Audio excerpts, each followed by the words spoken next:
ሁሴን አንተ የምታምነውን እኮ እየነገርኩህ ነው። አለው ካልክ ደግሞ አለው በለኝ። ባጭሩ አሁን የምጠይቅህ ነገር እዚህ እንትን ስለማይ ነው።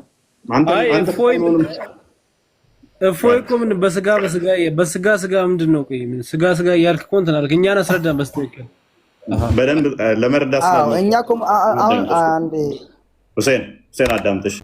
ከቁርአን በፊት ያለ ቃል አለ የለም? ከኢየሱስ በፊት ቃል ነበር አልነበረም? ከቁርአን በፊት ቃል አለ የለውም?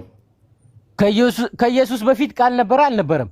እሺ ላስረዳ። አስቀምጥ። ሚውታር ኖ ላስረዳ አይደል? አዳምጥ። ለምሳሌ ከኢየሱስ በፊት ቃል ነበር አልነበረም? መልስልህ አልፈለክም። ስለዚህ ላስረዳ። ቁርአንን ማን እንደጻፈው በቁርአን ውስጥ ተገልጿል? ይታወቃል? ቁርአን ጻፊ ማን እንደሆነ መጽሐፉን አይታወቅም። ምክንያቱም ከሙሐመድ በፊት እስላም የሚባል ከና አይታወቅም፣ በዓለም ላይ የለም ብዬ ነው ማምነው። ኖ አለ ካልክ ግን ሸምሴ እኔ እነግርሃለሁ፣ ለዘላለም ንጽጽር አቆማለሁ። እስክሞት ድረስ በጭንቅላት የተዘዝቄ ይቅርታ ጠይቃችኋለሁ። ብዙ መረጃ ያለ የምጠይቅህ አንድ መረጃ አንዲት ብቻ ከሙሐመድ መወለድ በፊት አይደለም ከመወለዱ ተወልዶ እንኳን ከ40 ዓመቱ በፊት አንድ መረጃ ብቻ ሙስሊም የሚባል ሃይማኖት አለ የሚል አንዲት መረጃ ብቻ ካመጣ የፈለከው አደባባይ ላይ ልብሴን አውልቄ ተዘዝቄ እሞታለሁ። ለምንድን ነው እንደዛ የምትለው? እሱ እኮ ያላህ ቃልና መንፈስ ነው ብለሃል። ኢሳ ያላህ ቃሉ ከሆነ ደግሞ ፍጡር አይሆንም አሉት። ከዛ ወዲያ ምን አለ መሰለህ? ቁጥር 60 ላይ ይህ ከጌታህ ዘንድ የሆነ ነው፣ እውነት ነው፣ ከተጠራጣሪዎች አቱን ተብያለሁ አላቸው። ጥያቄ ሲጠይቁ ግራ ተጋባ። ፍጡር ሊሆን አይችልም። ያላህ ቃሉ ከሆነ ፍጡር ሊሆን አይችልም። ያላህ ቃል ፍጡር ከሆነ አላህ ዲዳ ነበር ማለት ነው። ቃሉን ከመፍጠሩ በፊት ቃል የሌለው ዲዳ ይሆናል። አይ ቃሉ ደግሞ ፍጡር አይደለም ካልከን፣ ስለዚህ ኢሳ ያላህ ቃል ከሆነ ፍጡር አይደለም ኢሳ ሲሉት ግራ ተጋባ። ኢሳ ሙሐመድ ማለት ነው። ከዛ ወዲያ ምን መጣልኝ አላቸው። ኖ አላህ ከተጠራጣሪ አትጠራጠር ብሎኛል በቃ አላቸው። ይሄ መልስ አይሆንም። ክርክሩ አልቆመም። ክርክሩ ስላልቆመ ይሄም ከተጠራጣሪዎች አቱን ብለውኛል ሲላቸው አጥጋቢ ምላሽ ስላልሆነ ኖ መወያየት አለብን ሲሉት ልክ ከምንወያይ እንረጋገም አላቸው። ማስረጃ ከፍ አድርገው እውቀቱን ከመጣልህ በኋላ ልብ በል፣ እውቀቱን ከመጣልህ በኋላ በእርሱ ማለትም በኢሳ ከተከራከሩህን ሰዎች ኑ ልብ በል ልጆቻችሁንና ልጆቻችሁን ሴቶቻችሁንና ሴቶቻችንንም ነፍሶቻችንንና ነፍሶቻችሁን እንጥራ። ከዚያም አላህን አጥብቀን እንለምን፣ የአላህም ቁጣ በውሸታሞች ላይ እናድርግ በላቸው አለ። አሁን ሲከራከሩት ምንድን ነው ያደረገው? ኢሳ ያላህ ቃል ከሆነ ፍጡር አይደለም የሚለውን ሲሞግቱት ግራ ተጋባ። ከዛ ግራ በተጋባበት ሰዓት ላይ መጣልኝ አላቸው። አይ ተጠራጣሪ አቱን የሚል መረጃ መጥቶልኛል አላቸው። ይሄም ማስረጃ ስለማይሆናቸው ለነሱ ሲሞግቱት አይ ከምንከራከር እኔ ሚስቶቼን ይዤ እመጣለሁ፣ እናንተ ሚስቶቻችሁን ያዙና ኑ። እኔ ልጆቼን ይዤ እመጣለሁ፣ እናንተም ልጆቻችሁን ያዙና ኑ። እኔ ራሴ ነፍሴን ይዤ እመጣለሁ፣ እናንተም ነፍሶቻችሁን ይዛችሁ ኑ። ከዛ በኋላ ከምንወያይ ይልቅ እንረጋገም አላቸው። ከዛ እንረጋገምና በዚህ እንጨርሰው አላቸው። በክርስትናው ደግሞ መርገም አይፈቀድም። የናጂያን ክርስቲያኖች ከዛ በኋላ ምንድን ነው ያደረጉት? ተፍሲራቶቹን ሄደህ ማየት ትችላለህ። ሮሜ ምዕራፍ 12 ላይ ቁጥር 14 እንዲሁም ደግሞ ማቴዎስ ወንጌል ምዕራፍ 5 መመልከት ትችላለህ። የሚረግሟችሁ መርቁ እንጂ አትራገሙ ይላል መጽሐፍ ቅዱስ።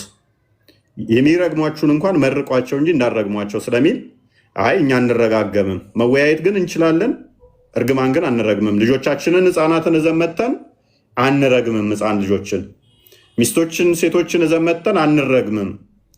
መወያየቱን እንችላለን ሲሉት ሙሐመድ ብቻውን እነሱን ተዋቸውና እንትናን የልጅ ልጆቹን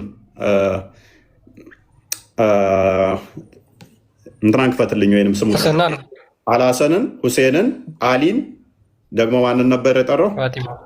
ፋጢማን እዟቸው መጣና ብቻውን ተራገመ። እሱም ሞተ፣ እነሱም ሞቱ። ልጁም ወዲያውኑ ረገፉ ማለት ነው።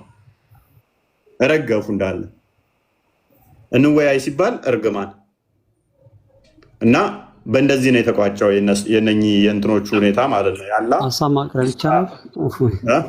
ቀጥል። ሀሳብ ማቅረብ ይቻላል። ያወራ ሁሉ ውሸት ነው እስካሁን ድረስ አለማስረጃ ነው እያወራህ የነበረው። ያው በመሀል ጣልቃ እንዳልገባብህ በሚል ነው። ያው ከፍላ ስለመጣው ማክበር አለብኝ ነው። አንደኛ ቁርአኑ እንደዚህ አይደለም የሚተረጎመው። እየከፈት ቆይ እኛ ከፍተን እያነበብን ነው። ውሸት ነው ስላልክ አንዷን አወራዋትን ውሸት ለመሆኗ ማስረጃ ክፈት እናሳይ። አንዷን እሺ ሜታቴ መረጃ ክፈት ተረቶታል ብለህ ያስረዳኸው ነበር። ነብይ ማለት ደግሞ መረጃ ከሚለው ተይዟል ብለህ ነበር። መረጃ ክፈት መጀመሪያ መረጃ ክፈት። ወሬ አታውራ፣ መረጃ ክፈት። ምን ታወራው? ለምን ትይዛለህ? በተራ እናውራ። ተረት ተረት እኮ አይደለም። እኔ ለማክበር ነው እስካሁን ድረስ እያዳመከ ነበር። መረጃ ክፈት። ነብይ ያለው አወቀ ከሚለው ቃል ከየት መጣ? ኢብኑ ከሲር ይሄ ተርጉሞታል ነበር። ቆይ አትጮህ፣ ተረጋጋ። ቅርቢ አሁን መረጃ መጫወቻ ነው እንዴ? ከፍተህ ሀሳብ ኢብኑ ከሲር ብለህ ነበር። ትርጉም በጭራሽ በፍጹም እንደዚህ ተብሎ የሚተረጎም ነገር የለም። ተረት ተረት ነው ያወራኸው። አንደኛ ና ክርስቲያን ና ከፍ በል። ተረት ተረት ነው ብሏል። ኢብኑ ከሲርን ተረት ተረት አድርገዋለን። አክፈተው ክርስቲያን ሂሚሌት መደረግ ምናምን አይሰለቻችሁ? ሙተሸቢያ የወረደው በዚህ ከሚለው ጀምርልን። ከመጀመሪያ እኔ የሚታደግ አዳምጣለሁ። ተረጋጋ። አይደለም ያልኩት ነገር ሁሉ አቀርባለሁ ማስረጃ። አቅርብ ስትባል እኮ ማቅረብ አልቻልክም። ስለዚህ ተረጋጋው፣ አዳምጥ። እድል ሰጠሁህ እኮ እኔ ላወራሁት እያንዳንዷ መረጃ ስለማመጣ ማለት ነው። ዝም ብለው መጮህ አይደለም። ስትጠየቅ መረጃ አንጣ ስንል ታመጣለህ። አምጡ ስትለን ደግሞ እናመጣለን። እኛ ጥቀስ ካልንህ ትጠቅሳለህ። ስለዚህ ቤቱ ከ3ኛ ክፍል እና ከ5ኛ ክፍል ከፍ ያሉ የሚያወሩበት ስለሆነ ክርስቲያን ቀጥል። እንረጋገም ብሎ ይዟቸው የመጣው ናይጄሪያን ክርስቲያን የሚለውን ብቻ ፓርቶች እንትን በለውና የተወሰነ እንትን በለውና ከዛ ጋር እንትን እንጥረዋለን። ችግር የለውም። እነማን ይዟቸው እንደመጣና እነማን እንደሆኑ የመጡት እንናገር። እሺ ይኸው ቼን ኦፍ ናሬሽኑ ይናገራል እያላችሁ ታብራሩ። ከዛ በኋላ ኢብኑ ከሲር መሆኑ ከላይ አብራራ። አሳይ። ተረጋጋ። ቆይ ተረጋጋ። አይደለም እኔ እንደ ቅድም አይደለም። ኢብኑ ከሲር እኮ በእጄ እያዳመጥኩ ነው። አረብኛ አሳይ። በእንግሊዝኛ ኢብኑ ከሲር የሚባል ነገር የለም። ሁለተኛ ደግሞ ከላይ ኢብኑ ከሲር መሆኑ አሳያቸው። ተረጋጋ። ቆይ ሰውዬ መረጋጋት ትችላለህ? አዳምጥ። ተረጋጋ የሚባል ነገር የለም። እኔ ስለማውቅህ ነው። ተረጋጋ ይላል እንዴ? ኢብኑ ከሲር መሆኑ አሳይ። ክፈት በቃ ክፈት ሲባል አይከፍትም። ምን ጮይ ክፈት። እሺ መረጃ በደንብ አድርጌ እከፍትልሃለሁ። በደንብ አድርጌ አረብኛ አንድ ነገር የማታነቡ ሰዎች ናቸው። መጀመሪያ ኢብኑ ከሲር መሆኑ አሳይ። ክፈት። አሁን እሱ አዝባብ ነው የከፈተልህ። ኢብኑ ከሲር ነው የከፍትልሃለሁ። ተረጋጋ። መርሃባ ማሻአላህ። ዋሽ እዚሁ በዚህ ኢብኑ ከሲር የሚባል ነገር እንዳልከፈት አይደለም። ከዛ አዘጋጀው ክርስቲያን 3:7 አዘጋጀው። ኢብኑ ከሲርን አዘጋጀው። አዘጋጅ። ኢብኑ ከሲር አለ ትርጉሙ እንደዚህ የተረጎሙ ተርጓሚ አምጣ። አንድ ነብይ ያለው አወቀ ከሚለው ከየት አመጣው? እያንዳንዱ ሎጂክ ነው ያወራው። ኢዴት እንደዚህ አይነት ኢዴቶች ጊዜ ተመገሉ ከሰሮና ታብታብ እያደረግህ ትማራለህ። ክፈት አይከፍትም። ከ3ኛ ክፍል ከፍ ያላችሁ ነው። ከ3ኛ ክፍል ከፍ ብላችሁ ነው። ሁሉም ተፍሲር ነው በዚህ ጉዳይ። ሁሉም ናቸው ተመሳሳይ ሀሳብ የተናገሩትና ከአስባቡ ስንጀምር የቁርአን አንቀጹ የወረደበት ምክንያት ማለት ነው። በቃ ኤግዛክትሊ ፎ እየተናገረው ነው የሚናገረው ማለት ነው። ምን ይላል? ዩኑስ አልሐሰን ሁሴይድ እንደተናገረው ማለት ነው። አልሐሰን ዘ ቱ ሞንክስ ኦፍ ነጅራን ኬም ቱ ሲ ደ ፕሮፌት። 2 የነጅራን ክርስቲያኖች መጡና ወደ ነብዩ ይሉታል። ሂ ኢንቫይትድ ዘም ቱ ሰሬንድ ቱ አላህ፣ አላህን እንዲቀበሉ ጠየቃቸው። ዋን ኦፍ ዘም ሴድ፣ ከነሱ አንዱ እንደዚህ አለ፣ ዊ ሃቭ ሰሬንድድ ቱ አላህ ቢፎር ዩ፣ እኛ ካንተ በፊት ለአላህ እንገዛለን ወይም ለአምላክ እንገዛለን አሉት። ሂ ሴድ ዩ ላይ እየዋሻችሁ ነው። 3 ቲንግስ ፕሪቨንት ዩ ፍሮም ሰሬንዲንግ ቱ አላህ፣ በ3 ነገሮች ምክንያት ለአላህ አትገዙም አላቸው። ከዛ በኋላ ዩ ፕሮስትሬት ቢፎር ዘ ክሮስ፣ ለመስቀል ትሰግዳላችሁ። ዩ ክሌም ዛት አላህ ሀዘሰን፣ አላህ ልጅ አለው ትላላችሁ። ዩ ኮንሰምሽን ዋይን ትጠጣላችሁ አላቸው። they said what do you say about Jesus ምን አሉት? ስለ ኢሳ ምን ትላለህ ብለው ይጠይቁታል። the prophet did not answer ወፍ ሙሐመድ ምንም አልመለሰም፣ ጸጥ አለ። ስለ ኢሳ ሲጠይቁት ግራ ገብቶት ምንም ነገር አልመለሰም። ኢማጂን ነብይ ነው ሙሐመድ ከአላህ መልእክት ይወርድልኛል ብሎ ይናገራል። ነገር ግን ስለ ኢሳ ሲነግራቸው ምንድነው የምትለው ስለ ኢሳ ሲሉት ሙሐመድም እንደዚሁ ነው ጸጥ ያለው፣ አንድ መልስ ያልመለሰላቸው ማለት ነው። ከዛ በኋላ then this verse was revealed ከዛ በኋላ ሱራ 359 ወረደለት ማለት ነው። ወረደልኝ ብሎ ተናገረ። ከዛ እንደገና ይጠይቁታል then the messenger of Allah challenged them to summon Allah's curse ከዛ እንደገና ሲጠይቁት ምን አሉት? ኑ እንሰባሰብና የአላህ እርግማን በማን ላይ እንዲሆን እንለምን፣ የዋሻው ላይ እንዲሆን እንለምን ብሎ ደግሞ እንደገና ድጋሚ ይመልስላቸዋል።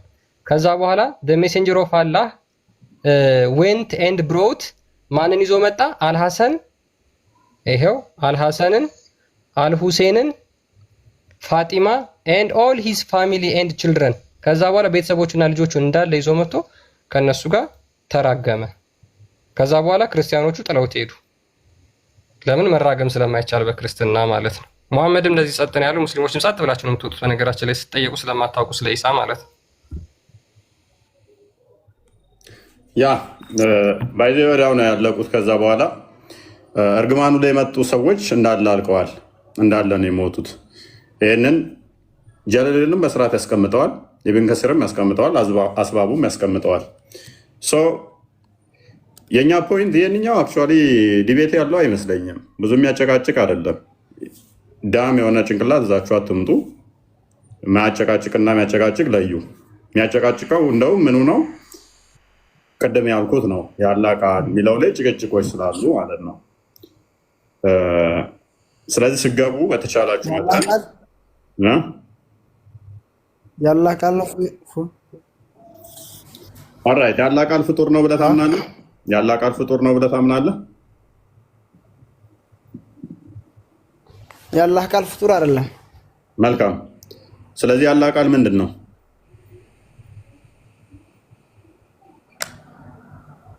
ቃል ነው። አሁን ሲባል የሆነው ነገር ሁን አሁን የለው የቃሉ በቃሉ የሆነ ነው አይደለ?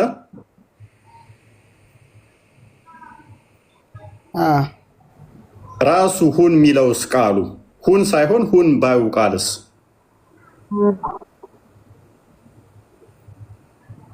እሱ ፍጡር ነው?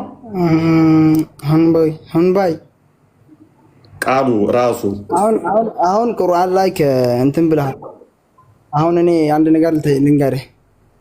እኔ እንትን ላይ ብዙ ሙያ የለኝም፣ ግን ቁርአን ላይ ከኢየሱስ ውጭ የአላህ ቃል የለም ብለህ ነበርና ያን ያህል እንትን ባላቅ በስሌ ካደስተኝ የአላህ ቃል ለምሳሌ አሁን ሰማይና መሬት የአላህ ቃል ነው አይደል?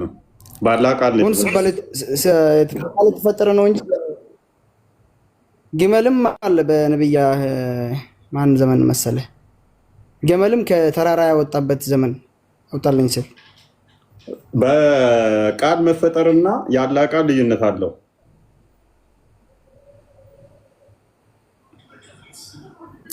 እኛ አሁን ብዙ ሙያ የለንም፣ አንተን እየሰማን ነው። ግን አንተ ቢያንስ አንተ ከሁሱ ጋር ለምን እናገናኝህ? ከሁሱ ጋር አንተ ትሻላለህ እኮ። እሱ እኮ ከስድስተኛ ክፍል ካቆመ ተማሪ ጋር እኔን ታወዳደራለህ? ስድስተኛ ክፍል ያቆመ ልጅ እኮ ነው።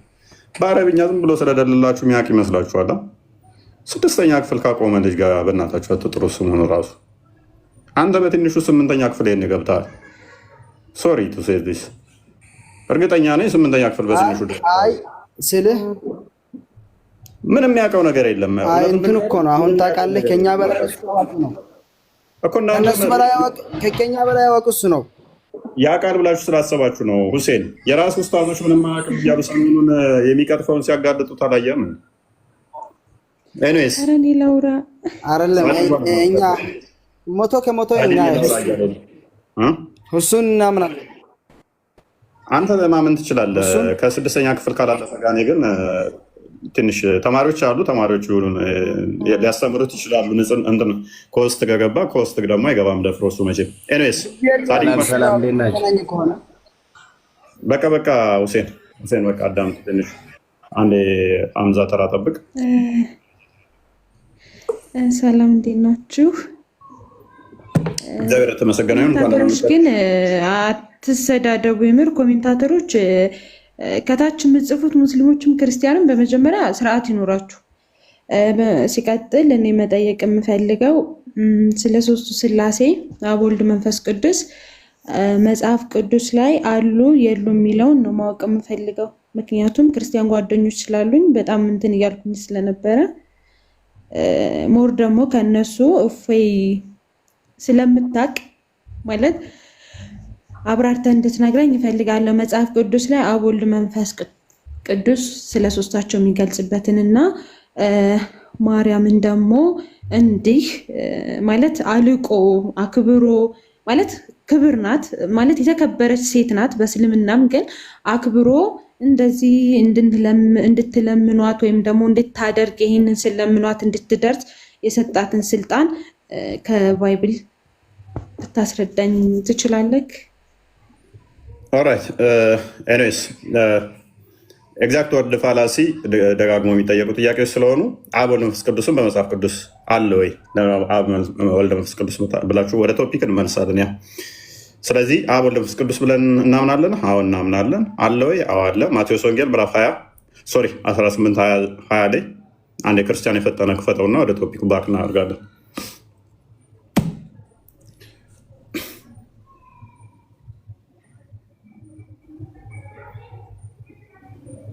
ተመለሽ እህታችን።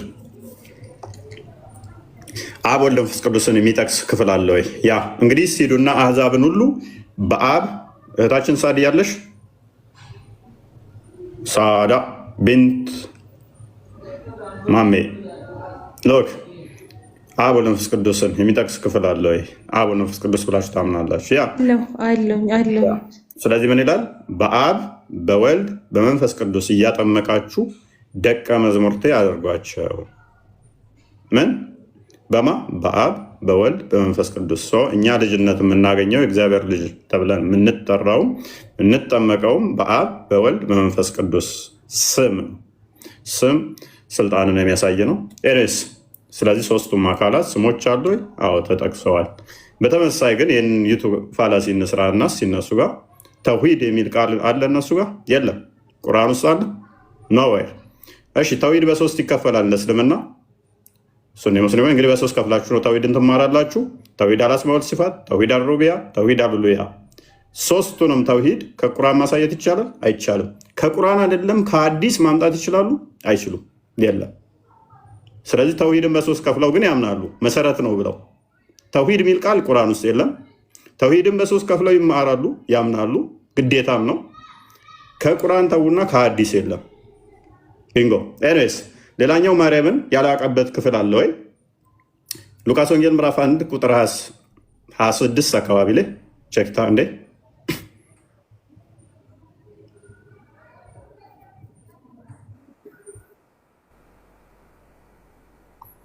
ቁጥር 26 አንዴ እንጨርስ ሁሴን፣ የእሷን ጨርስ። ከዳዊት ወገን ለሆነች ዮሴፍ ለሚባል የታጨች ወደ አንዲት ድንግል ከእግዚአብሔር ዘንድ ተላከ። የድንግሊቱም ስም ማርያም ነበረ። መልአኩም ወደ እርሷ ገብቶ ደስ ይበልሽ፣ ጸጋ ምን ያለብሽ የሞላብሽ። ዘፍጥረት ምዕራፍ 3 ላይ ስትመለከች የሰው ልጅ አዳምና ሔዋን ልክ ዕፀ በለሷን ሲበሉ ጸጋቸው ተገፈፈ፣ ፍራቻ ያዛቸው፣ መንቀጥቀጥ፣ መጨነቅ፣ ችግር መጣባቸው። ማርያም ጋር ግን የመጣው ገብርኤል ሊያመሰግናት ከፍ ከፍ ያለች ስለሆነች እንዴት እንዳወደሳት። መልአኩም ወደ እርሷ ገብቶ ደስ ይበልሽ፣ ጸጋ የሞላብሽ ወይ ጌታ ከአንቺ ጋር ነውና። እግዚአብሔር ከማን ጋር ነው? ከእሷ ጋር ነውና። አንቺ ከሴቶች መካከል የተባረክሽ ነሽ። ማንም እንደሷ የለም። ጸጋ የሞላባት ከሴቶች መካከል አንቺ የተባረክሽ ነሽ። ቁርአን ላይ ሱረቱ መርየም ላይ ሱረቱ መርየም ማለት 19ኛው ሱራ ከቁጥር 17 እስከ 18 ስትመለከቱ ወደ መርየም ጋር ሄደው ያስደነግጣታል፣ ወላ ያስፈራታል ማለት ነው። እንኳን እንደዚህ ሊያወድሳት ቀርቶ ፈርታ እኔ ከአንተ ባላት እጠበቃለሁ። ቀጥታ ሰው መስሎ ነው የመቀረባት። ሊደፍራት መስሏት ደንግጣት እንትን ትላለች ማለት ነው። ደንግጣት ትሸሸዋለች። እዚህ ጋስ መጥቶ ሲያወድሳት ሲያመሰግናት ሲዘምርላት ነው የምናገኘው ማለት ነው። አንቺ ምንድነሽ ይላታል? ከሴቶች ሁሉ የተባረክሽ ጸጋን የሞላብሽ ነው ይላታል። ስለዚህ ከሴቶች ሁሉ የተባረከች ጸጋን የሞላባት እኛም እያልን እናመሰግናታለን ማለት ነው። የመልአኩን ምስጋና እናመሰግናታለን።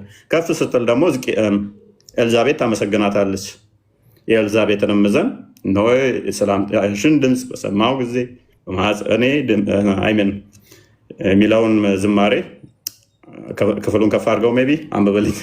ሶሪ በቃል ያልያዝኩትም ደግሞ አታስበሉኝ፣ ሪከርድ አድርጋችሁ። ኤልዛቤትም የማርያምን ሰላምታ በሰማች ጊዜ ጽንሱ በማኅፀኗ ውስጥ ዘለለ። ኤልዛቤትም መንፈስ ቅዱስ ተሞላች። ምን አለች? በታላቅ ድምፅ ጮኻ እንዲህ አለች። አንተ ሆን ብለህ ነው አይደለ? አልያዝኩትም ስላልኩኝ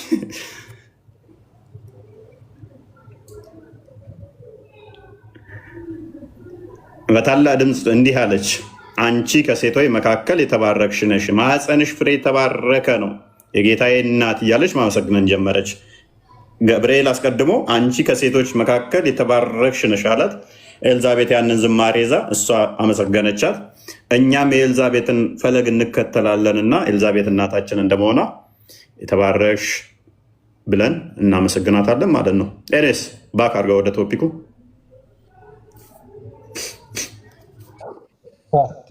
ቃለ ሕይወት ያሰማልን። አይ ቲንክ ሳዲ ጥያቄሽ ተመለሰልሽ ይመስለኛል። አመሰግናለሁ። እና አንድ ደግሞ ልጨምር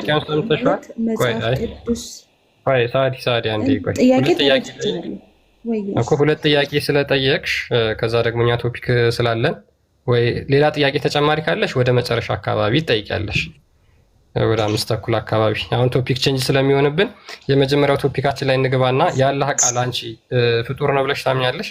ታችን የአላህ ቃል ከአላህ የወረደ ቃል ስለሆነ እንዴት ፍጡር ሊሆን ይችላል? ቃል እኮ የሚወጣ ነገር ነው እንጂ የሚፈጠር ነገር አይደለም። ፍጡር እንደኛ ፍጡር አይደለም። ስለዚህ ፍጡር አይደለም ያላ ቃል። ፖዝ የሆናችሁ ተመለሱ። ቃል ፍጡር አይደለም። ኦራይት። ስለዚህ ከላይ የሚወርድ ስለሆነ ፍጡር አይደለም ያላ ቃል። ኦራይት።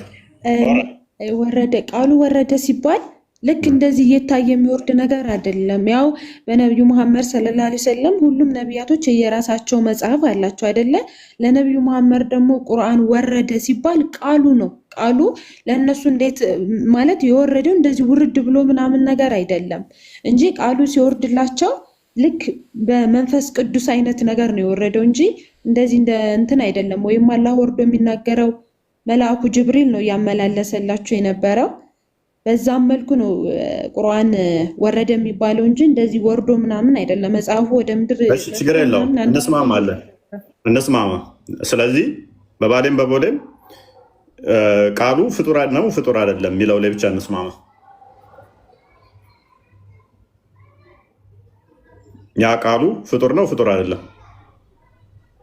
ፍጡር አይደለም። ቴንኪው። ስለዚህ ኢሳ ፍጡር አይደለም ማለት ነው ያላ ቃል ስለሆነ ኢሳ ፍጡር ነው። ለምን ፍጡር ይሆናል? ያላ ቃል ፍጡር አይደለም ብለሽኛል እኮ ቅድም። ቃሉና ኢሳ ሰው ነው፣ ቁርአን ቃል ነው። ኢሳም ራሱ ቃሉ ነው ይላል።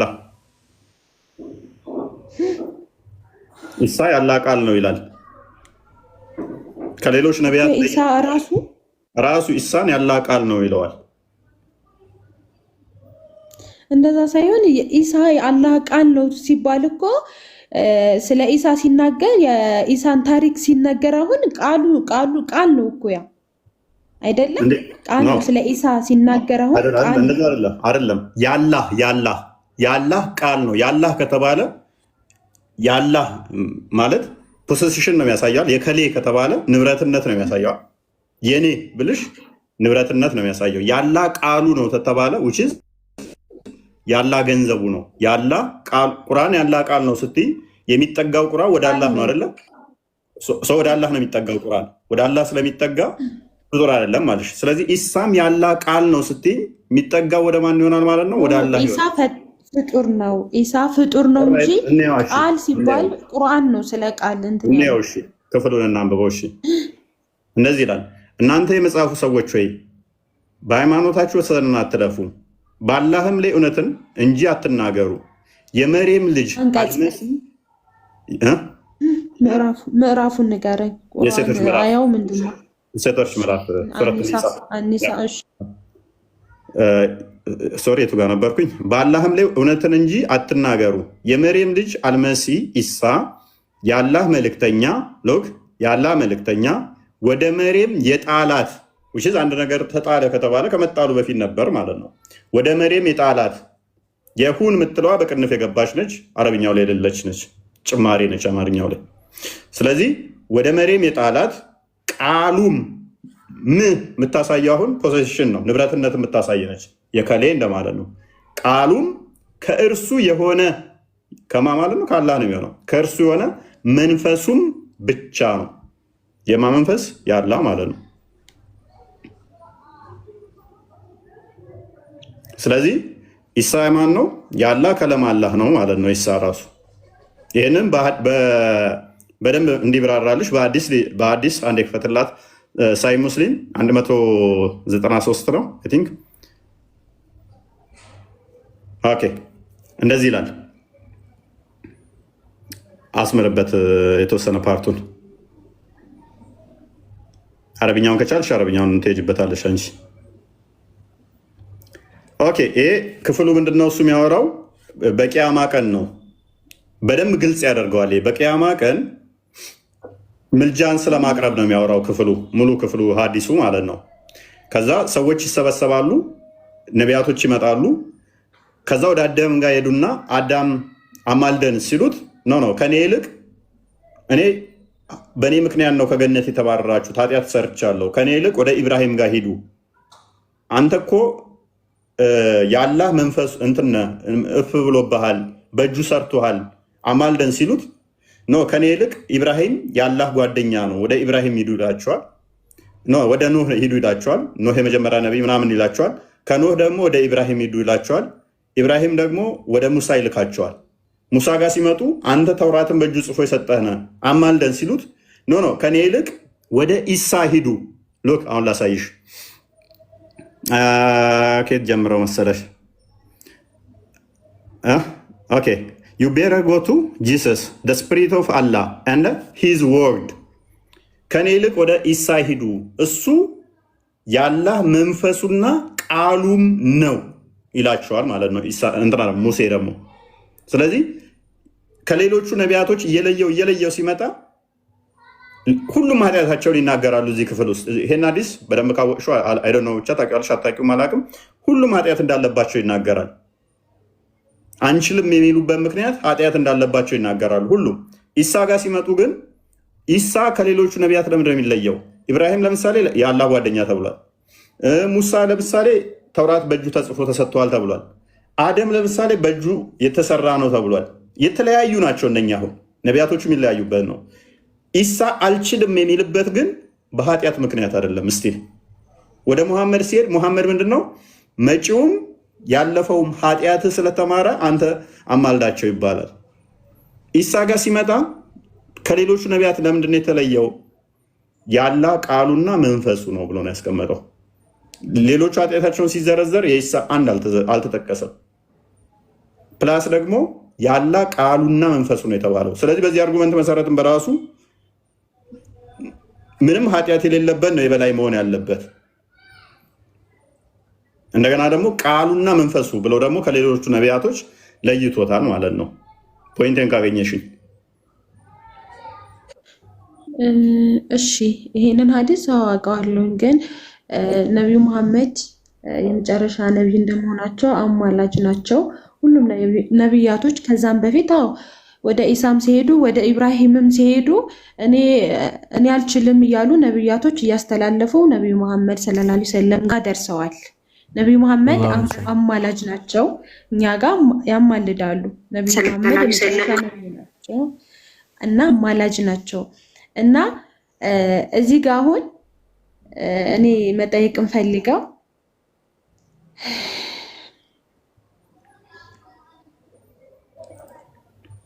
ወጣሽ ነው ወጣች።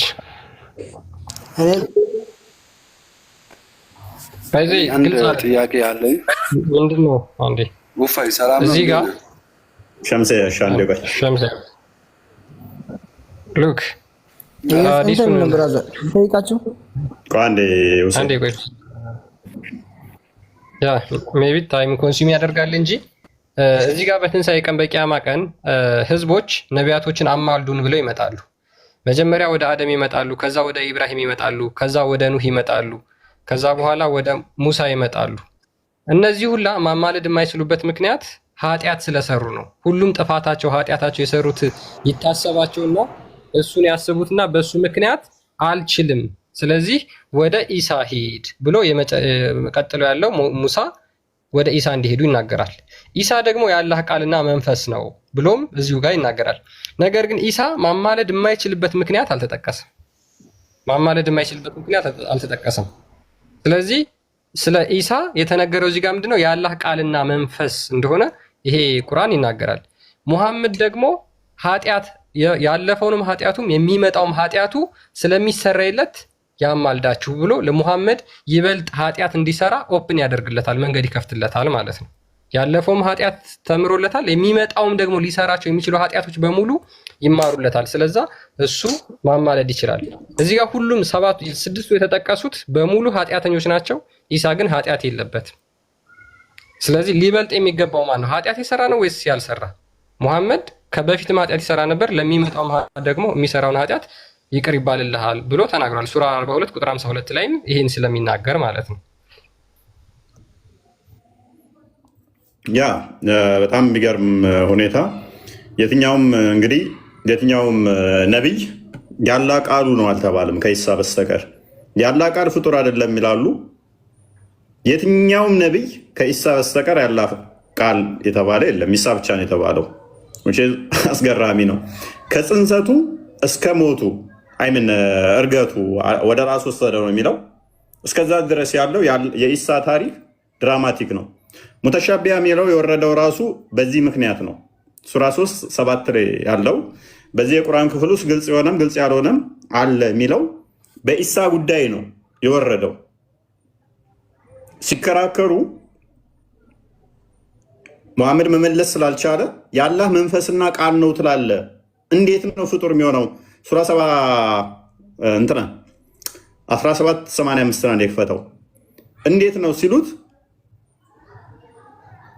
ስለ መንፈስ ሲጠይቁት መንፈስ ምንድን ነው በራሱ የሚለውም ሲመጣ የሚሰጣቸው ምላሾችን ይኸው። ቅድም እዛ ጋር ስለ ኢሳ ሲከራከሩት አትጠራጠር ተብያለሁ አለ። ኦልራይት ክርክሩ ሲጾፍ ምን አደረጉ?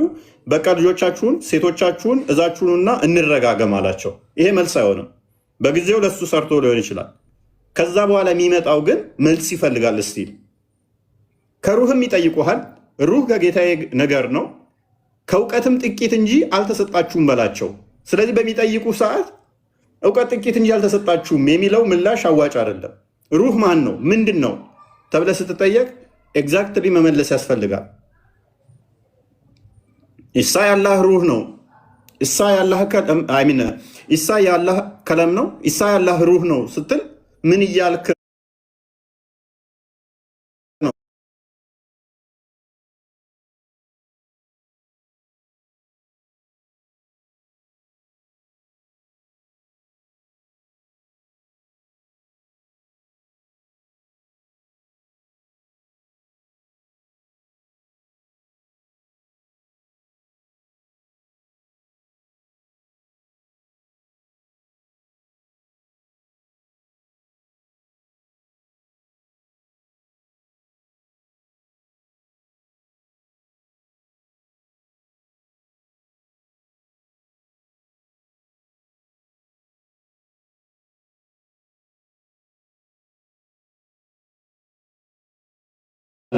ግልጽ ያልሆነ አለ ብሎ ራሱ መመለስ ስላልቻለው ማለት ነው።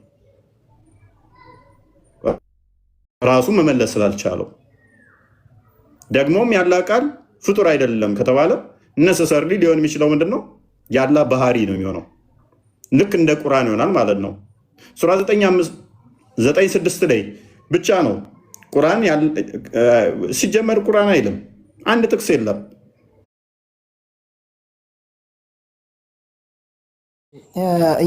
ፈጣሪ አለው ብራዘር። ኢየሱስ ፈጣሪ አለው። ኢየሱስ ፈጣሪ አለው ወይ?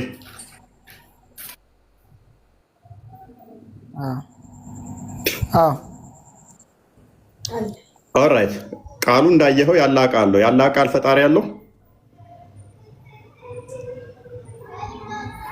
አይደለም? አሁን እየጠየቀው እኮ ነው። እኔን እንዳትጠይቀኝ ልጠይቅህ እንጂ ያላ ቃል ፈጣሪ አለው ወይ? ለእስልምና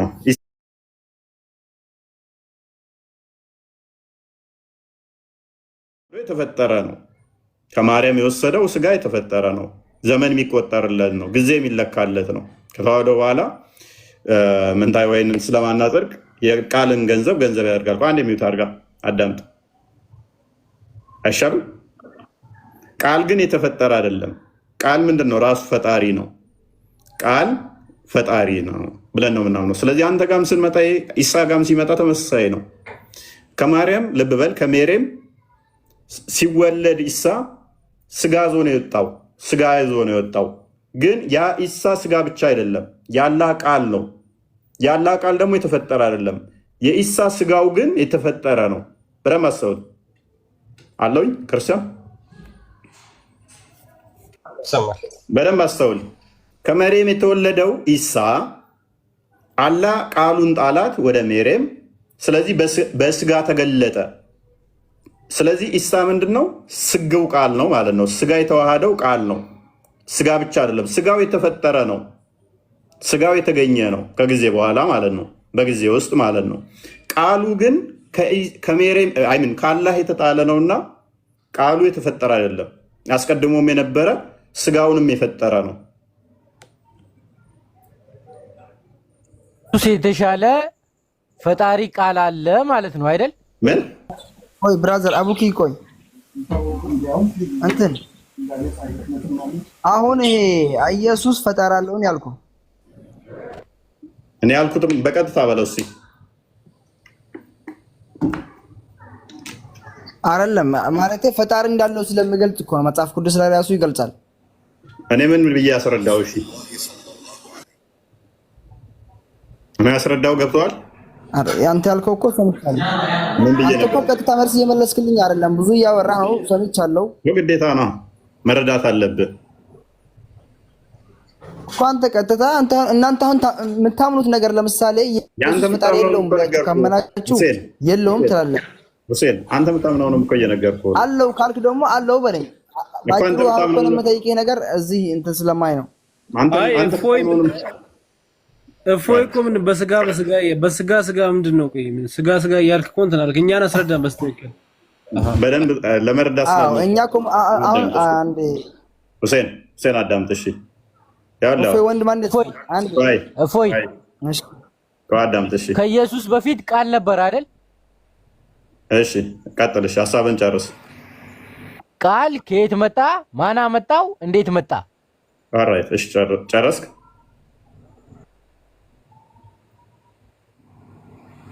እኔ ነው ጨረስኩ። መልስልኝ። እሺ መልካም። በደንብ አስተውል። ያለው ቃል አካላዊ ነው። ቃል ፈጣሪ ነው። ራሱ ከየት መጣ ማን አመጣው የሚባል አይደለም። ቃል ፈጣሪ ነው አልክ። ፈጣሪ አለ ማለት ነው። አዳምጥ እሺ። ከኢየሱስ የተሻለ ሌላ ፈጣሪ አለ ማለት ነው። ፕሊስ አዳምጣ። ጠየቀኝ እንመልስልህ ነው የምፈልገው። እርግጠኛ ነው ለመረዳት ነው ለመከራከር እንዴ? በጣም ያ ለመረዳት ከሆነ በደንብ አስተውል። በደንብ አስተውል። አምላካችን ቃል አለው ብለን እናምናለን። ያ ቃሉን ልጅ ብለን እንጠራዋለን፣ ወይንም ደግሞ የአብ የባህሪ ቃሉ ብለን እንጠራዋለን። ያ ቃል ፈጣሪ ነው ብለን ነው የምናምነው። እንደኔና እንዳንተ ድምፅ አይደለም። ስርዓት እያስረዳኝ አይደለም። አሁን ምንም እየገባኝ አይደለም። በስርዓት አስረዳኝ። እያዳመጥክ አይደለም። ጥያቄውን በስርዓት መልስልኝ። ልሰማ አልቻልክማ። ከቁርአን በፊት ቃል አለ። እሺ መልስልኝ ጥያቄውን በስርዓት። ከቁርአን በፊት አለ ቃል አለ። ኢየሱስ በፊት ቃል ነበረ ወይስ አልነበረም? ኢየሱስ ማለት ምን ማለት ነው? ፈጣሪ የምትሉት ነው። ኢየሱስ የእናንተ ፈጣሪ ነው አይደል? እኮ አዳምጥ እሺ። ኢየሱስ ማለት ስጎ ቃል ስለሆነ ፕሌስ አዳምጥ እሺ። ኖ ስጎ ቃል ምናምን አትበል፣ ስጋ አትበለኝ። ፕሊስ አዳምጣ። አልተረዳህም እኮ። እሺ እኔ በቀላሉ እንደዚህ ብዬ ልጠይቅህ። ከቁርአን በፊት አላህ ቃል ነበር የለም? እንዴት መልሰዋለህ? እነሲ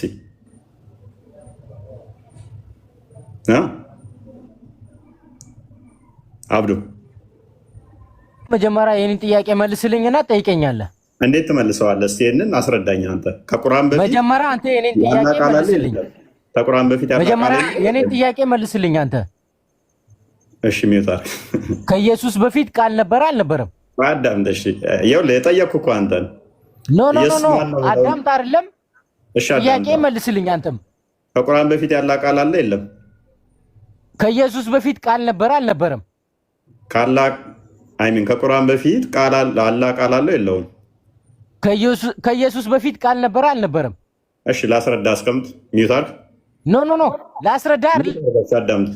ለምሳሌ ከኢየሱስ በፊት ቃል ነበር አልነበረም? መልስልህ ስላልፈለክም፣ ስለዚህ ላስረዳ፣ በቀላሉ ላስረዳ። ጥያቄው ወደኛ ስታመጣው ኢየሱስ ስግው ቃል ነው። ስግው ቃል ማለት በስጋ የተገለጠ ቃል ማለት ነው። አዳምጥ አንዴ ሚውታር ፕሊዝ።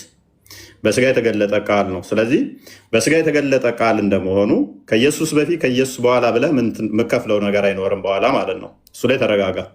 በስጋ ከመገለጡ በፊት ቃል ብቻ ነበረው የከሆነ ጥያቄ፣ አዎ ቃል ብቻ ነበረ፣ ስጋን ያልተዋሃደ።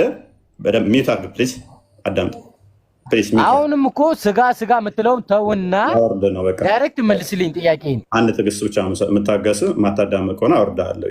ምክንያቱም ጠየቅኩህ እኮ ከቁርአን በፊት አላህ ቃል አለው ወይ ብዬ ስጠይቅህ የለውም ካልከኝ፣ ስለዚህ ቁርአን እስከመጣበት ድረስ አላህ ዲዳ ነው ብዬ መልስብሃለሁ።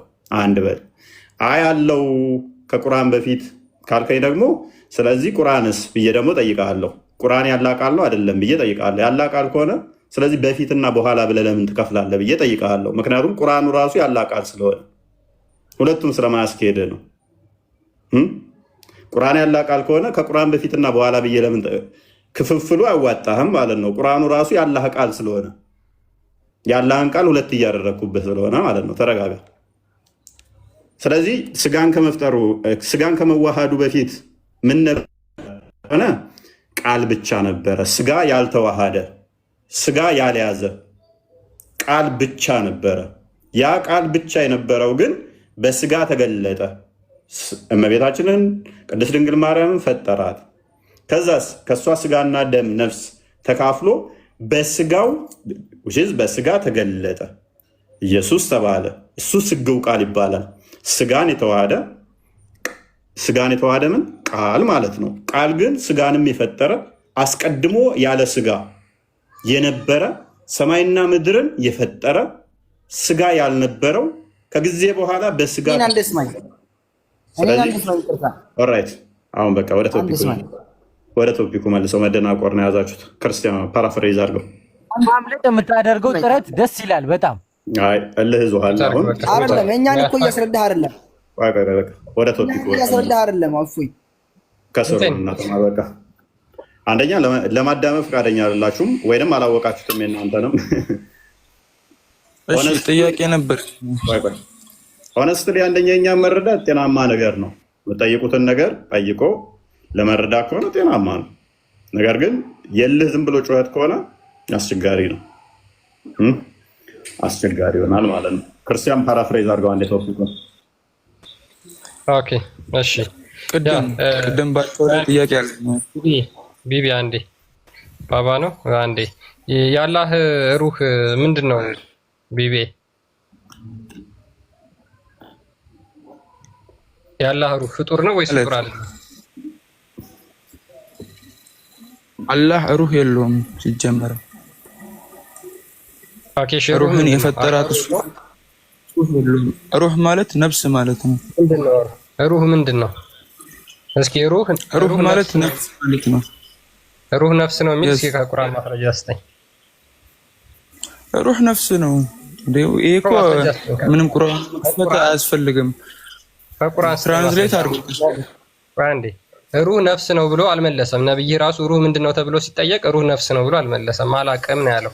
አንተ ከየት አምጥተህ ነው ሩህ ነፍስ ነው ብለህ የመለስከው? ከቁርአን ማስረጃ ስጠኝ። የቱ ጋር ነው አላቅም ያለበትን አሳየኝ። ኦኬ አንተ ነፍስ ነው የሚለው ማስረጃ የለህም? አለኝ። ያው በሰዓቱ አሁን እጄ ላይ ስለሌለ ነው እንጂ አለ። ስጠኝ ማስረጃውን ስጠኝ። ያ ይዘና ዝም ብሎ ወሬ አይደለም። በነገራችን ላይ ከድጃ አለሽ ያ ክርስቲያን የአላህ ቃልና የአላህ ቃል ቁርአን ማለት ነው። የአላህ ቃል ነው ብለው ሙስሊሞች ያምናሉ። ምንም እንኳን ቁርአን ላይ ቁርአን የአላህ ቃል ነው የሚል ባይኖርም ማለት ነው። ስለዚህ ይሄ የአላህ ቃል የሚባለው ፍጡር ነው ወይስ ፍጡር አይደለም ተብለው ሲጠየቁ ፍጡር አይደለም፣ ባህሪው ነው። የአላህ ባህሪው ነው፣ ሲፋቱ ነው። ከዘላለም ጀምሮ አላህ በነበረበት ሰዓት አብሮት ባህሪው የነበረ ነገር ነው እንጂ ፍጡር አይደለም ብለው ቁርአን ይናገራሉ። ሉክ ኢሳ ደግሞ እንዲሁ የአላህ ቃል ተብሎ ቁርአን ላይ አለ፣ ሐዲስ ላይ ተጠቅሷል። እንካ ቁርአንም ላይ መጠየቅ የፈለኩት አንድ ጥያቄ ነበር ልወጣ ነበር። ቢቢ አንዴ ክርስቲያን ሁላችሁም ይሰርጉ። ከሰው ጋር ተደርባችሁ አታውሩ። አንዴ ቆይ ተደርባ አታውሩ። ኧረ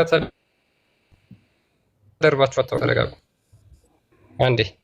ስለዚህ የአላህ ቃል የአላህ ባህሪ ከሆነ መመለሳችሁም ሙስሊሞች እናንተ ክርስቲያን በምሴ ሚውት አድርጋ አንተ አብዱ። ኧረ እባካችሁ አትደርቡ። አንድ ጥያቄ ነበረኝ። እስኪ አንዴ 2 ደቂቃ። በምሴ የአላህ ቃል ፍጡር ነው ወይስ ፍጡር አይደለም? የአላህ ቃል አላህ ቁርአንን አወረደው። እሱንም ለምንድን ነው ተብሎ ከተጠየቀ ይሰማላ። አላህ ቁርአንን አወረደው ለምንድን ነው ያወረደውም ከተባለ ኢላማው ለምንድን ነው ከተባለ ይሰማላ። ሰማላ እኔ ጋር ያቆራረጥ ነው መሰለኝ። ትሰማለህ? ቀጥል ይሰማል።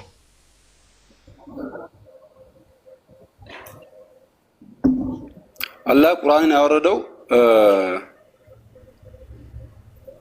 እኛ እንድንቀራበት እኛ እንድናውቅ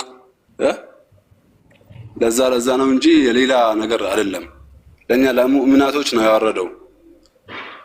ቁርአን ከየት መጣ ምናምን ለሚለው አላህ ነው ያወረደው።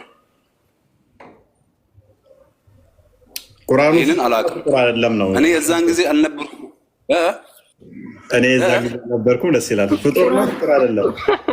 ቁርአን ማለት የሰማችሁ ነው አይደል? አዎ ትሰሚያለሽ። ቁርአን አላህ ያወረደው ሙእሚናቶች እንዲያነቡት ነው።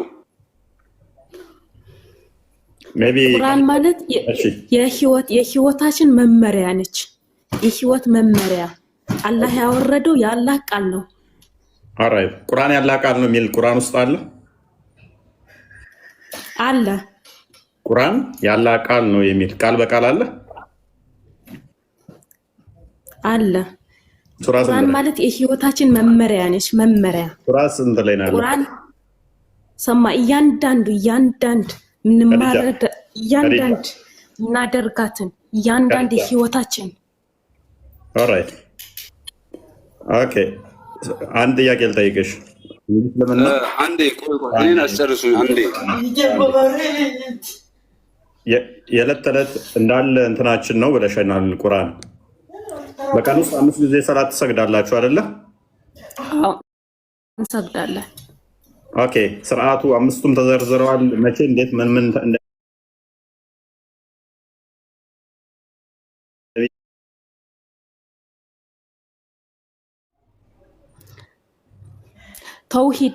ተውሂድ ማለት መጀመሪያ ምን ማለት እንደሆነ ቃሉ ተረዳኸው? አንተ ተውሂድ ሚል ተውሂድ ኖ ተውሂድ ምንድን ነው ትርጉሙ? መጀመሪያ ዋነስ ማለት ነው፣ ወደ አንድ ማምጣት፣ አንድነት፣ ህብረት ማድረግ ምናምን እንደማለት ነው። ኤኒዌይስ ተውሂድ የሚል ቃል ቁርአን ውስጥ አለ የለም?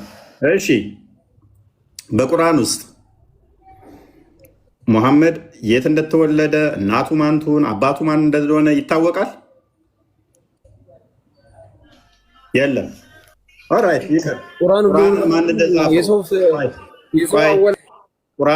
ቁርአንን ማን እንደጻፈው በቁርአን ውስጥ ተገልጿል? ይታወቃል? ቁርአን ጻፊ ማን እንደሆነ መጽሐፉን አይታወቅም። ሱረቱ መሰድ ምን ስለማን እንደሚያወራ ይታወቃል? አይታወቅም።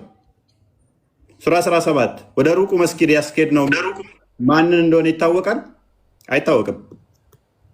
ቁርአን እኮ የአማርኛ ስድን ባብ አይደለም። የስድና ስድ አለመሆን ጉዳይ አይደለም። እንቀጥል። ኦራይት ጅብሪል 600 ምናምን ክንፍ አለው ብላችሁ ታምናላችሁ። ቁርአኑ ስንት ክንፍ እንዳለው ተገልጿል? አልተገለጸም። እሺ ጥቁሩን ድንጋይ ሄዳችሁ በቂያማ ቀን አፍና ምላስ ይዞ ይመጣል ብላችሁ ታምናላችሁ። በቁርአን ውስጥ ተገልጿል?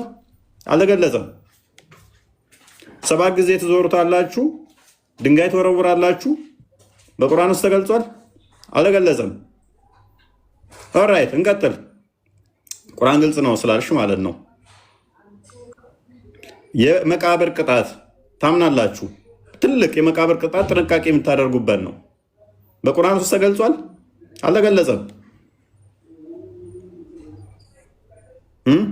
እንቀጥል፣ እንጨምር። ቁርአን ጨምር እየሰማ ያዳምጥ። ቆይ እፎይ ቆይ አንዴ ኖ ይቀጥል ያውራ።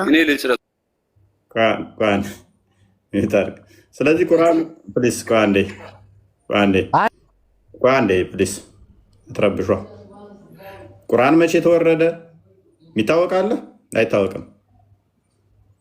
ስለዚህ ቁርአን ዝም ብሎ ብጭቅ ያለ ታሪክ ያዘ። ከዛ በኋላ በሐዲስ ትናንትና የመጡ መጽሐፍቶች ማአት ተጻፉና ያንን ተጠጋገነ ማለት ነው።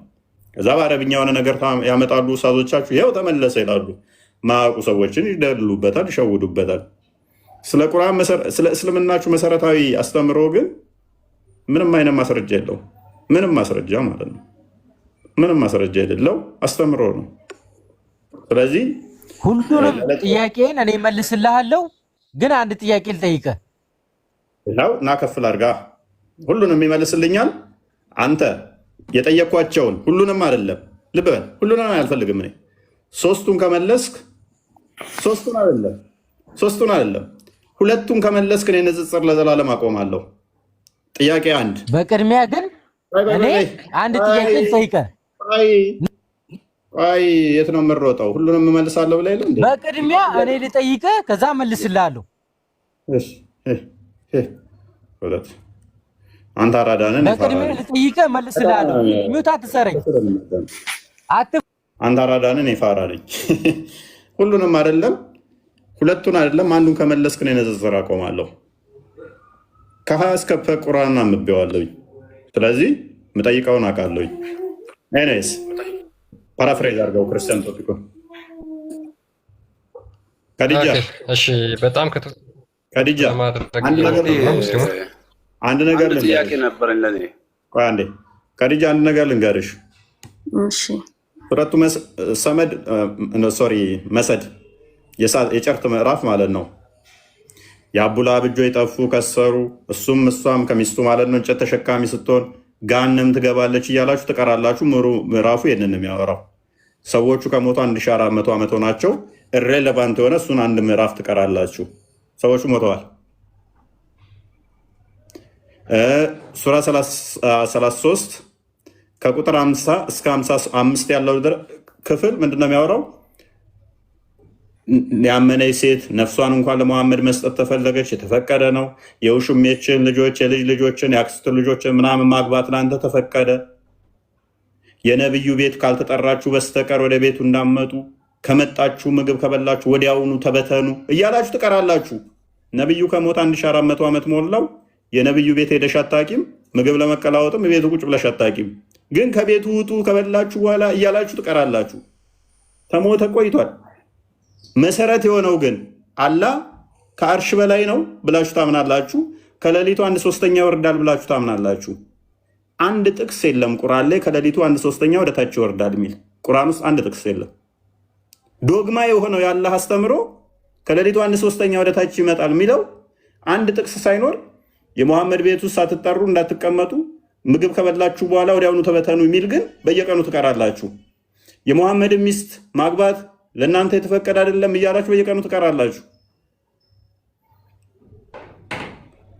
በየቀኑ ማለት ነው አላህን በቂያማ ቀን አይምን የገነት እንዴት እንደምታዩት እንዴት እንደሆነ ምናምን ቁርአን ሐዲስ ላይ ቁርአን ላይ አልተገለጸም። እዚህ ስማሽ ግን ከቤቱ ውጡ፣ ምግብ ከበላችሁ በኋላ ተበተኑ የሚል አለ። አትቀመጡ፣ ለወግ የምትጫወቱ ሆናችሁ አትቀመጡ። እቃ መዋስ ከፈለጋችሁ ሚስቶቹን ከመጋረጃ ኋላ እንጂ ፊት እንዳመጡ የሚል አለ። የነብዩ ሚስቶች ከሞቱ 1400 ዓመት አለፋቸው። ምንም አይጠቅም፣ እሱን ትቀሩታላችኋል። ምንም አይጠቅም ማለት ነው። ጠይህ የተጠላ ነው፣ ዘሩም የተቆረጠ ነው። ሱረት ከውሰር የወረደው ለምሳሌ መሐመድ ዘር የለውም ስላሉት ነው። ሰዎቹ ከሞቱ እንደዛ ያሉት ቆይተዋል። ሙሉ ምዕራፉን አሁን ትቀራላችሁ እናንተ። ምንም አይጠቅም ማለት ነው። ምንም ሬሌቫንት የሆነ መሰረታዊ ስላላ ጉዳይ ሲሆን ግን መልስ የለም። ተውሂድ በሶስት ይከፈላል።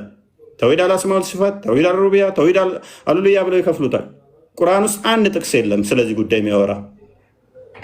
ሚስትን በሚስት ቦታ መለወጥ ከፈለክ ለምትለወጠው ሴት ገንዘብ ስጣት፣ ሱራ 4:20 ላይ ማለት ነው። ሴቶች ማመጻቸው ምፈራቸውን ገስጻቸው፣ በመኝታ ተለያቸው፣ ምታቸው የሚል ግን አለ። ስላላ ግን የለም፣ ስለ ተውሂድ የለም። ሴትን ስለመምታትና ሚስት መለወጥ ግን ተጽፏል። ሴቶቻችሁ እርሻችሁ ናቸው፣ እርሻችሁን በፈለጋችሁበት ሁኔታ ድረሱ። እንዴት ማረስ እንዳለበት ሴት ተገልጿል። ነገር ግን በቁርአን ውስጥ ግን የመቃብር ቅጣት ይጠብቀናል ብለው ሽንት ከነካን እንኳን ጨርቃችንን በመቃብር ውስጥ በመዶሻ እንቀጠቀጣለን ብለው ያምናሉ። ግን አንድ ጥቅስ የለም ቁርአን ውስጥ።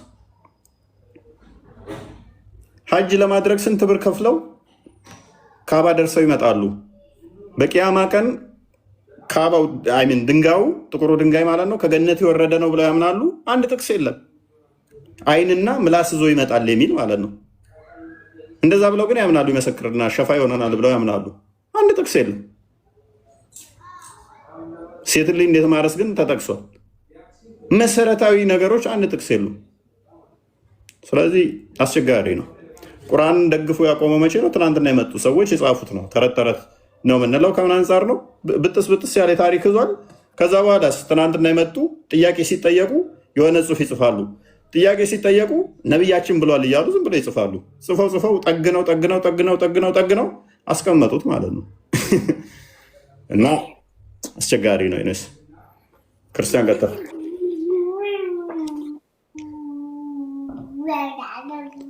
ጥያቄ ነበረኝ። ምን ብታስተናግዱኝ አሪፍ ነበር። ምንድነው እሱ?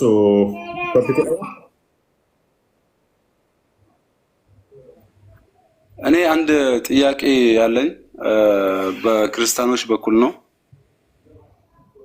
ከቶፒኩ ጋር የተያዘ ኢሳን ክርስቲያኖች የመርያምን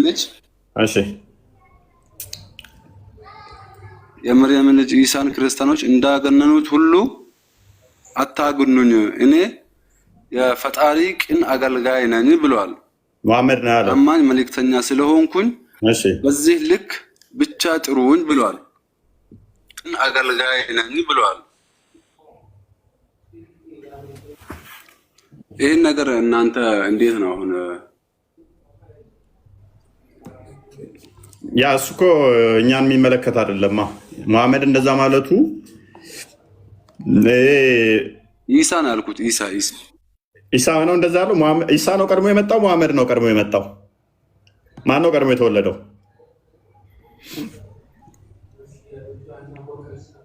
ነው እኔ ፖይንቱን ያላገኘሁት። ልክ አይደለም እሱ። ትክክል እኮ አይደለም ሸምሴ። መሐመድ እኮ ነው እንደዛ ያለው። መሐመድ እኮ ከኢሳ በኋላ የመጣ ነው። እፎይ አንድ ጥያቄ ልጠይቅህ። ቆይ ሸምሴ ይጨርስ። ሸምሴ ሚዩት ነህ እያወራ ከሆነ። እሺ አልገባኝም ጥያቄ። ሜይ ቢ ግልጽ አድርግልኝ።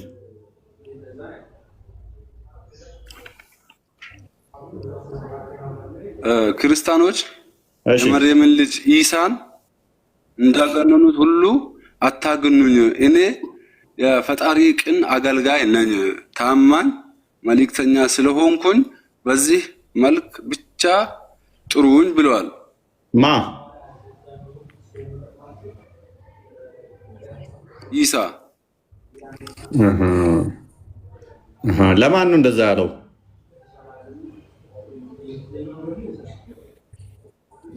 እሱን ለሚከተሉ ሰዎች ፈጣሪ እንደላከውና የፈጣሪን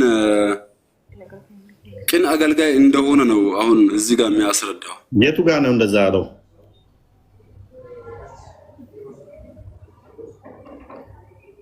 እንደዛ ብለዋል። አስፈላጊም ከሆነ አላለም ላሳይክም ይችላል። ትንሽ ደቂቃ ሊሰጥን ትችላለህ እንጂ አላለም። ደቂቃ ሳይሆን 1 ዓመት ታገሳለሁ ብለዋል። 1 ዓመት አይደለም 1000 ዓመት ከኖርን ታገሳለሁ። አታመጣም። አታመጣውም። ካመጣውስ? እሺ ካመጣው ለዘላለም እኔ ንጽጽር አቆማለሁ። እስከ መሞት ድረስ በጭንቅላት ተተክዬ እቀራለሁ። ኢሳ እንደዛ አለበትን እሺ እሱን እስከማመጣው ድረስ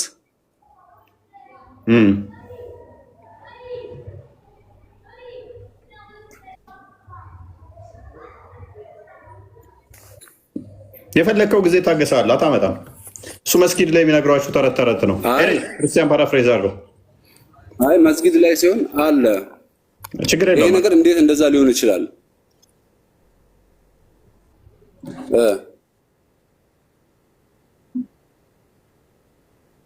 ቲያና አንተ አታለም ነው ወይስ በአጠቃላይ መጽሐፍ ቅዱስ ላይ ብቻ ነው የሌለው? አሁን እናንተ የለም የምትሉት ምን ላይ ነው? ሸምሴ ተው ቆይ፣ አንድ ጥያቄ ልጠይቀው ነው። እፎይን አይደለም መጽሐፍ ቅዱስ ላይ ቁርአን ላይ የለም።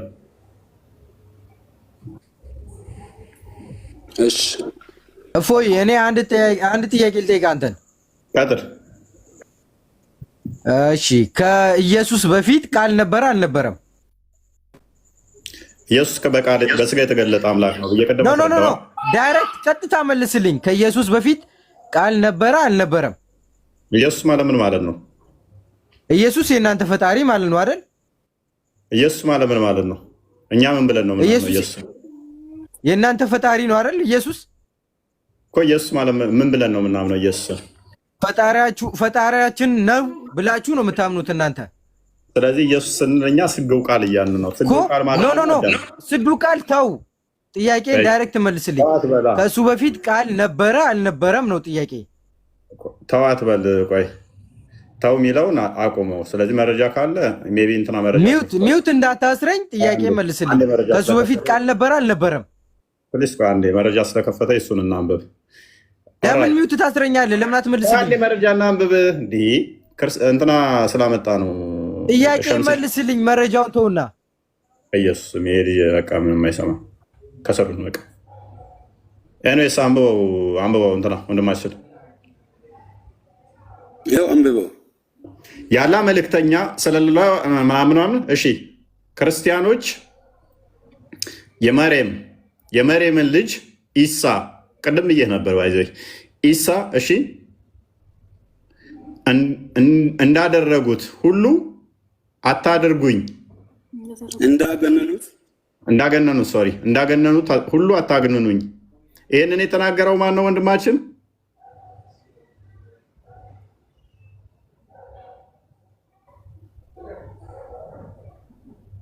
ሸምሴ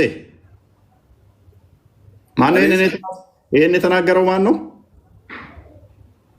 ማን ይመስልሃል አንተ? ይመስላል ሳይሆን አንተ ራስህ ንገረኝ። ኢሳ ነው ይህንን የተናገረው? ኖ አትዝጋው፣ ማይኩን ክፈተው። ኢሳ ነው የተናገረው ጭራሽ። አሁንም ቆይ እናንብበው ሙሉ። ኢሳ አይደለም የተናገረው፣ ቅድም ብያለሁ። መሐመድ ነው እንጂ ኢሳ አልተናገረም ብያለሁ። ክፈተው አንዴ ጨርሼ ላንብበው። ኢሳማ ከሆነ ራሱን እኔ ብሎ ነበር መናገር ያለበት። ይሄ እኮ ሰር ፐርሰን እየጠቆመ እኮ ነው እየተናገረ ያለው። ኤኒዌይስ በደንብ አስተውል። አሁንም እኮ እኔን ኢሳን አሁንም እኮ እያለ ያለው ኢሳን እኔ ነው ብሎ አሁን እያለ ያለው አይደለም። ኢሳ አይደለም እየተናገረ ያለው ሐዲስ። ቆይ ሐዲስ ማለት ምን ማለት ነው ወንድማችን ሸምሴ?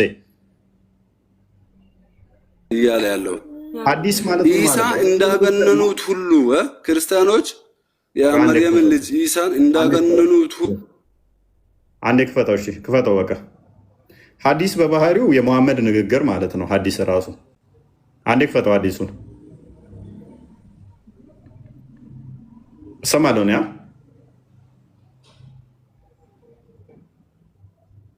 እሰማለሁ ነው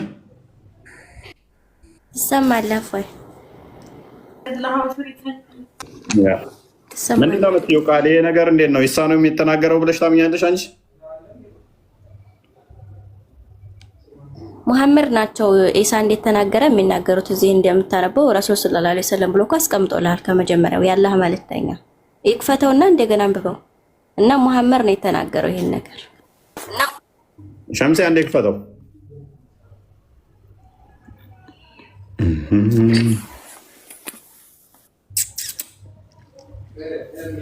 ሸምሴ አለ ገብተዋል ወይ? ተረድተዋል? ሀሳቡ ገብተዋል? ሙሐመድ ነው እየተናገረ ያለው። ኢሳን ክርስቲያኖች አግነውታል፣ እኔን አታግንኑኝ እያለ ያለው ሙሐመድ ነው እንጂ ኢሳ አይደለም። ቀደም የመጀመሪያ ያልኩህ ማለት ነው። እኔ አገኘኝ። እሺ ቀጥል። ያ እንደዛ ነው። ስለዚህ ፖይንት ብዙም አልገባኝም። ስለዚህ ጥያቄ የተመለሰ ይመስለኛል። እንደዛ ነው። ስለማውቀው ነው ክፍሉን። ምክንያቱም ኢሳ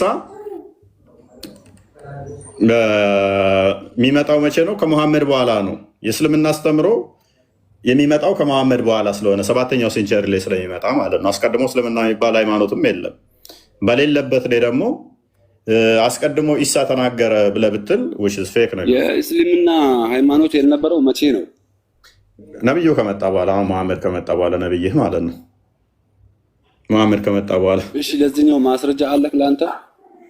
ማስረጃ መሐመድ ነው ራሱ። ከዛ በፊት ነቢያችን ሰለላሁ ዐለይሂ ወሰለም ሳይመጡ በፊት የእስልምና አስተምሮ የለም ብለህ ነው የምታምነው አንተ? በሚገባ አለ ካልክ ክሌም ፖዘቲቭ ክሌመሩ መረጃ ማምጣት ግዴታ አለበት ማለት ነው። አይ አሁን የለም ስላልከኝ አለ የሚለውን ማስረጃ አንተ ብታመጣልኝ የተሻለ ነው። እኔ አለ ብዬ አላምንማ። የሌለን ነገር ሎክ አለ ብዬ ከምሲ እኔ የለም ብዬ ስለማምን መረጃን ያልጠየቅም። ምክንያቱም ከሙሐመድ በፊት እስላም የሚባል ከና አይታወቅም በዓለም ላይ የለም ብዬ ነው ማምነው። ኖ አለ ካልክ ግን ሸምሴ እኔ እነግርሃለሁ፣ ለዘላለም ንጽጽር አቆማለሁ።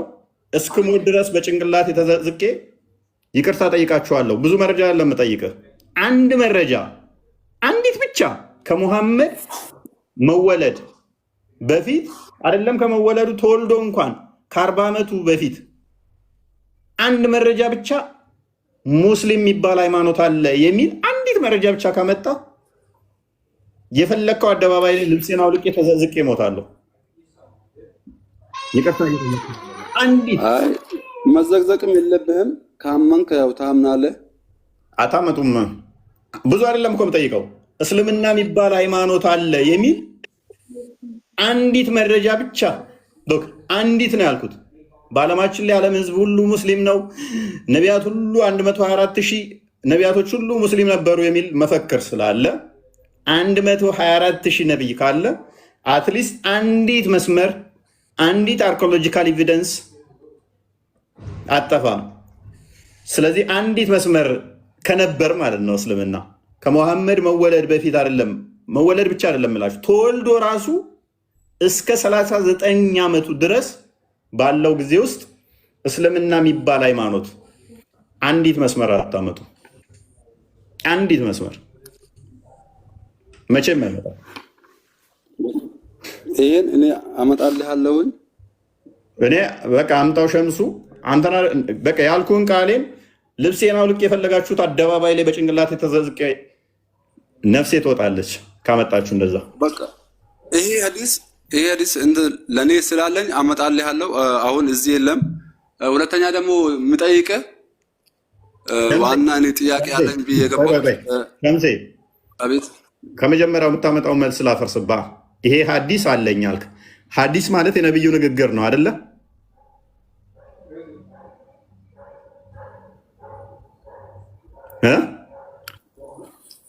ይሰማሃል? ቆይ አንዴ እኔን አስጨርሰኝ። እንዳስጨርሰህ እመጣላለሁ። ሐዲሱን አልከኝ። ሐዲስ ማለት የነብዩ ሱና ወይንም ንግግር ነው አይደለ? ሐዲስ ውስጥ ያሉት ነብዩ የራሳቸው ንግግር የነብይ ንግግርና የሳባዎቹ ንግግር ነው። እሺ ነው አይደል? አንድ ጥያቄ ልጠይቅህ።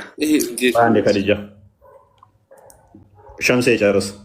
ሐዲስ ማለት እናንተ መጽሐፍ ቅዱስ ላይ ቆይ አንዴ ሸምሴ እንግባባ አንዴ። ጥሩ ጸባይም ስላለ እሺ። ሐዲስ ማለት የነብዩ አስተምሮቶችን የያዘ ንግግር ነው አይደል? መጽሐፍ ጽሑፍ ነው አይደለም? የነብዩ ንግግር ናቸው አይደል? የፈጣሪ ምንም የአላህን ምንም ሳያካትት ያካት ያላህንም ግን በነብዩ የመጣ ቁርአን በነብዩ የተነገረ ማለት ነው አይደለ? በመሐመድ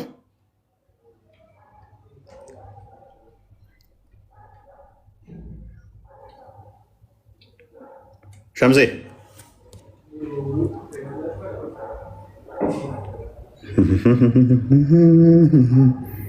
ሰማል ሸምሴ ሉክ ሐዲስ ማለት የነብዩ ንግግር ነው። ነብዩ ያስተማራቸው ናቸው። የጠየቅነው መረጃ ምንድን ነው? ከመሐመድ ነቢይ ከመሆኑ አንድ ዓመት እንኳን ቀደም ብሎ እስልምና የሚባል ሃይማኖት እከሌ ሰመድ የሚባለው ነቢይ ሙስሊም የሚባል ሃይማኖት ተከታይ ነው የሚል አንዲት መረጃ ነው የጠየቅነው። አንዲት አይመጣም፣ የለም። ከሐዲስ ካሉን ግን ከነብዩ ንግግር ማለት ነው። ዊችዝ ነብዩ ነቢይ ከሆነ በኋላ ፖዘቲቭ ክሌም ያደረጋቸው ማለት ነው። እከሌ የሚባለው ነብይ ነው። እከሌ የሚባለው አሁን ደምሳሽ እንዳደረገው ማለት ነው። መጣና አሁን ደምሳሽ ምን አለ? መሐመድም የፍቅር ሲዝም ተከታይ ነው። ኢሳም ፍቅር ሲዝም ተከታይ ነው። ሙሳም የፍቅር ሲዝም እምነት ተከታይ ነው። ኢብራሂምም የፍቅር ሲዝም እምነት ተከታይ ነው አለ። አይደለም ስትሉት ይኸው ብሎ ማስረጃ ከምን ውስጥ ያመጣላቸዋል? ከራሱ መጽሐፍ ውስጥ። ይሄማ አንተ የጻፍከው ነው። እኔ ከራሴ አልናገርም አምላኬ ነግሮኝ ነው እንጂ ይላል። ነው አንተ ውሸትህን ነው ስትል መገለጫ ያመጣል። ምን የሚል ውሸታም ነው ያሉ ሰዎች ውሸታም ናቸው የሚል መገለጫ ያመጣና ይኸው እናንተ ናችሁ ውሸታም ብሏል አምላኬ። ልክ መሐመድ እናደረገው ማለት ነው። ደምሳሽ ያለው እውነት ለመሆን ምን ሆን አለበት? ከደምሳሽ ቀደም ብሎ ሙሐመድ የደምሳሽን እምነት ይከተላሉ የሚል ማስረጃ ማምጣት ግድ ይለዋል ማለት ነው። ከሌለ ግን ፎልስ ይሆናል ኤቭሪቲንግ። ከድጃ ውዴ እንዴት ነሽ? ገብቶሻል አንቺ? አንድ ጥያቄ ልጠይቅህ። ጠየቅሽ ጨረሽ። አንድ ጥያቄ ልጠይቅህ ስትይ ራሱ ጥያቄ ነው። ተበላሽ። ከፈቀድኩልሽም ጠየቅሽ ማለት ነው፣ ጨረሹ። ከከለከልኩሽም ጨረሽ ማለት ነው። አንድ ጥያቄ ልጠይቅ የሚለው ራሱ ጥያቄ ስለሆነ ክርስትና እናንተ ልጅ ከተወለደ በኋላ ከ40 ቀን በኋላ ክርስትና የሚነሳው ለምንድን ነው? ልጁ ሙስሊም ሆኖ ስለሚፈጠር መሰለኝ። ማን ያለሽ? እና ለምንድን ነው ክርስትና ብላችሁ ክርስትና የሚነሳው? ይሄን አስረዳኝ። ይሄ መረዳት ፈልጋለሁ። ማለት ይሄን ያልኩበት ምክንያት ከሙስሊሞች ከነቢያችን ሰለላሁ ዐለይሂ ወሰለም ከሳቸው በኋላ ከዛ በኋላ ነው እስልምና የመጣው ባልከው ምክንያት ነው። እና ይህን መልስ መልስልኝ። ኦልራይት። እስልምና ቆሻሻ ነው ብለሽ ታምኛለሽ? ማለት ቆሻሻ ነው ብለሽ ታምኛለሽ? ጥያቄ ነው።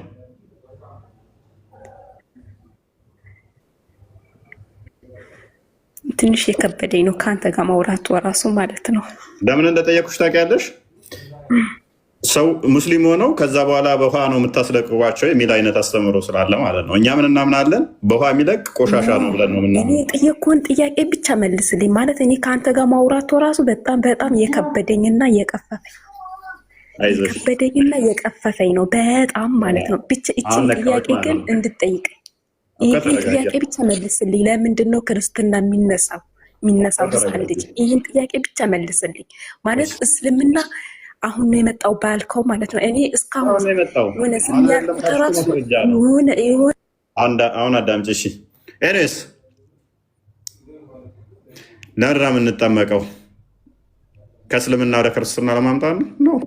እንደዛ ከሆነ ይሄን መልስ ስጠኝ።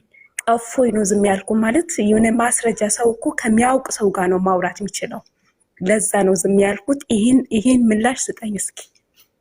ከድጃ ይሄን ብቻ መልስልኝ። ከድጃ ተቆጣች። ከድጃ ወላሂ በጣም የቀፈፈኝ የምታወራው ሁላ ውሸት ቀፎኛል። ይሄን ተረጋጊ በቃ። የመሐመድ የመጀመሪያ ሚስቱ ከድጃ ትባላለች። እሱ በ25 ዓመቱ እሷ በ40 ዓመት ነው ያገባት። ድሃም ሆነህ አገኘንህ አከበርንህም ሱራ 93:8 ላይ በከድጃ ገንዘብ ነው የመሐመድ የከበረው። ጤነኛ ሰው ጋር ነው ማውራት የሚችለው። እኔ ከብዶ ነው ያደረገችው ከድጃ ነች። ተረጋጊ ቆይ። ኤኒዌይስ እኛ የምንጠመቀው ለምንድን ነው? እግዚአብሔርን ጸጋ ለማግኘት ነው የምንጠመቀው። አንድም እግዚአብሔርን ጸጋ ለማግኘት ነው። ፕሊዝ አሁን አዳምጪ። ሚዩት አድርጊያት እስኪ ጎበዝ፣ ሚዩት አድርጊያት ጎበዝ። ስለዚህ እግዚአብሔርን ጸጋ ለማግኘት የእግዚአብሔርን ልጅነት ለማግኘት ኃጢአታችን እንዲሰረይ እንጠመቃለን። ሐዋርያት ሥራ ምዕራፍ 2 ቁጥር 37 ጀምሮ ያመኑትን ጴጥሮስ ምን ይላቸዋል? እነሆ ንስሐ ግቡ፣ በጌታችን በኢየሱስ ክርስቶስ ስም ተጠመቁ፣ ኃጢአታችሁ እንዲሰረይ ይላቸዋል። ስለዚህ አንድ ሰው አምኖ ሲጠመቅ ይድናል፣ ዘላለማዊ ሕይወትን ያገኛል ብለን እናምናለን። ማርቆስ 16:16 እንደሚናገረው ማለት ነው። ሞቱን በሚመስል ከእርሱ ጋር ከሞትን ትንሣኤውን በሚመስል ትንሣኤ ደግሞ ከእርሱ ጋር እንነሳለን። ሮሜ 6 ከቁጥር 2-6 እንደሚናገረው ማለት ነው። ሰው ዳግም ሊወለድ እንደሚያስፈልግ ዮሐንስ ወንጌል ምዕራፍ 3 ላይ ከቁጥር 3-6 አካባቢ ከቁጥር 1 ጀምሮ ለኒቆዲሞስ ባስተማረው መሰረት ስለነገረን ልጆችስ ህፃናትስ በእግዚአብሔር ዘንድ 80 ዓመትም ሁኚ 60 ዓመትም ሁኚ 50 ዓመትም ሁኚ 10 ዓመትም ሁኚ 2 ዓመት ሁኚም በእግዚአብሔር ዘንድ ጸጋን ለመቀበል የሚከለክል አይደለም። የእግዚአብሔር ጸጋ ይሰጣል ለሁሉም።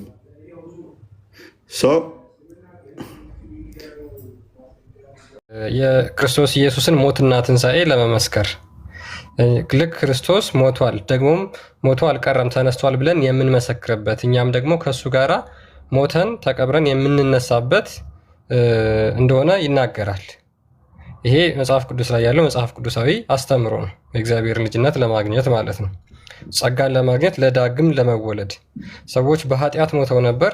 ነገር ግን ዳግም የሚወለዱት ጥምቀት አድርገው በክርስቶስ ኢየሱስ አምነው ሲጠመቁ ከዛ በኋላ ይድናሉ፣ ዳግም ይወለዳሉ ማለት ነው። ነገር ግን እንደ እስልምናው ስለዚህ የሚጠመቁት እስልምናን ለማስለቀቅ ከሆነ ከቁርአን ጋር ቀጥታ ትጋጫላችሁ ማለት ነው። ላይክ እስልምና ቆሻሻ በውሃ የሚለቅ ቆሻሻ ይሆንና ከዛ በኋላ ሰዎች ወደ እስልምና የሚገቡበት አድርጋችሁ ነው የምታዩት ማለት ነው። እንደዚህ ብላችሁ የምታምኑ ከሆነ ቀጥታ ከቁርአኑ ጋር ትላተማላችሁ። ለምን? ሱራ 30 ቁጥር 30 ላይ ምን ይላል? ወደ እውነት ተዘንባይ ሆነ ፊትህን ለሃይማኖት ቀጥ አድርግ፣ የአላህንም ፍጥረት ያችን አላህ ሰዎችን በእርሷ ላይ የፈጠረባትን ሃይማኖት ያዟት። የአላህን ፍጥረት መለወጥ የለም። ስለዚህ እስልምና ፍጥረት ከሆነ ሰው በተፈጥሮ የሚያገኝ ከሆነ አይለወጥም። እስልምና እንኳን በውሃ ሊለቅ አይለወጥም እያለ እየተናገረ ነው። ስለዚህ እስልምና በውሃ ይለቃል ወይም ደግሞ ሰው ሲጠመቅ እስልምና ይለቃል ብላችሁ የምታምኑ ከሆነ ደስ ይለናል። እኛ እስልምና ቆሻሻ ነው በውሃ ይለቃል የሚለውን ነገር እያስጨበጣችሁን ስለሆነ ማለት ነው። እናንተ ከምትናገሩት ተነስተን እንደዛ ማለት ስለምንችል፣ ስለዚህ የአላህ ፍጥረት መለወጥ የላትም ተብሎ ይነገራል፣ ተነግሯል እዚህ ጋር ቁርአን ላይ ማለት ነው። ስለ ጥምቀት ባጭሩ ያለው ነገር ይሄ ነው እንጂ ሰው እስላም ሆኖ ከዛ በኋላ ክርስቲያን ለማድረግ አይደለም የሚጠመቀው። ነገር ግን እናንተ ሙስሊሞች ጌታ ኢየሱስ ክርስቶስን አምናችሁ ብታምኑ የዘላለም ሕይወት ለማግኘት ትጠመቃላችሁ ማለት ነው። ያ ነው።